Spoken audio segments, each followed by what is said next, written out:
नमस्कार. मी माजी प्राचार्य भगवान कुंडलिक शिंदे, विद्यमान अध्यक्ष rotary club of Talegaon Dabhade city, त्याचबरोबर मावळ तालुका मुख्याध्यापक संघ, मावळ तालुका माध्यमिक शिक्षक संघ तालुका अध्यक्ष म्हणून काम केलं, पुणे जिल्ह्याचा कार्याध्यक्ष म्हणून काम केलं. त्याचबरोबर नूतन महाराष्ट्र माध्यमिक शिक्षक पतसंस्थेवर 20 वर्ष संचालक आणि 2 वेळा अध्यक्ष, भैरवनाथ विकास शेती सोसायटी आंबी, 25 वर्ष डायरेक्टर, व्हाईस चेअरमन आणि चेअरमन म्हणून शेतकऱ्यांसाठी काम केलं. सर्वात प्रथम मी तळेगावकर नागरिक आणि माझ्या मावळवासियांना या दीपोत्सवाच्या मनापासून हार्दिक शुभेच्छा देतो. सर, मावळवासियांना आपण नक्की काय आवाहन करा? आता शुभप्रसंग येत आहे, दिवाळी येत आहे, नक्की काय सांगाल आपण?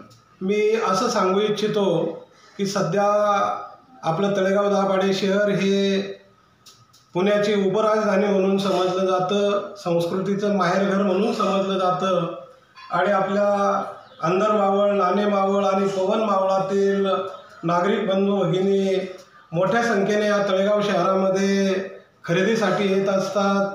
आणि आज आपल्या तळेगावमध्ये पुण्यातील सगळे छोटे मोठे व्यवसायांची दालनं झालेली आहेत आणि त्यामुळं नागरिक जेव्हा आपल्या तळेगाव शहरामध्ये येत असतात आणि खरेदी करत असतात त्यावेळेला मी असं सांगू इच्छितो की आपण सर्व नागरिक बंधू भगिनींनी आपली परमपवित्र अशी भारतीय संस्कृती जोपासत असताना, आपले सण आणि उत्सव साजरे करताना आपण जुन्या आणि नवीन पद्धतीची सांगड घालून या ठिकाणी पर्यावरणाचं रक्षण कसं होईल, की लोकांपर्यंत एकोप्याचा संदेश कसा जाईल, हा सगळा आपला वसा आणि वारसा जपत आपण हा येणारा दीपोत्सव साजरा करणार आहोत, असं मी सर्व माझ्या नागरिक बंधू भगिनींना आवाहन करू इच्छितो.